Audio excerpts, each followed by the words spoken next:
Hi everyone, previous వీడియోలో చెప్పాను కదా ఫ్రాక్స్ అయితే స్టిచ్చింగ్ చేస్తున్నానని చెప్పి. ఫైనల్లీ ఫ్రాక్స్ అయితే స్టిచ్చింగ్ అయితే అయిపోయింది.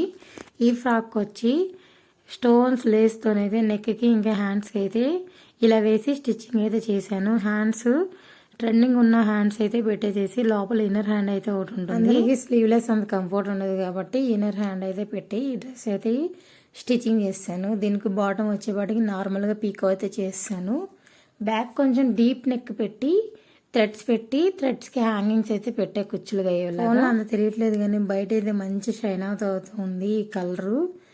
ఇంకోటి వచ్చేసేసి ఈ ఫ్రాక్ కూడా సేమ్ టు సేమ్ యాస్టీజ్ అలాగే డిజైన్ చేశాను దీన్ని కూడా.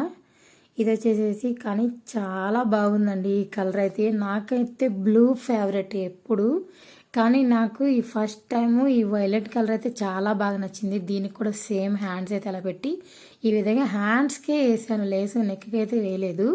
దీనికి కూడా బాటమ్కి వచ్చేసేసి పీకో చేస్తాను. బ్యాక్ డీప్ నెక్ పెట్టి థ్రెడ్స్ పెట్టి హ్యాంగింగ్స్ అయితే పెట్టాను. కానీ మంచి షైన్ అయితే అవుతుంది, వేసుకోలేగానే సెంటర్ ఆఫ్ అట్రాక్షన్ అవుతుంది. ఈ రెండు ఫ్రాక్లో మీకు ఏ ఫ్రాక్ నచ్చిందో చెప్పండి. నాకైతే రెండు నచ్చిందో కామెంట్ చేసేయండి. రాబోయే వీడియోస్లో మంచి మంచి డిజైన్స్ అయితే రాబోతున్నాను. Do follow for more designs. Bye bye, thank you.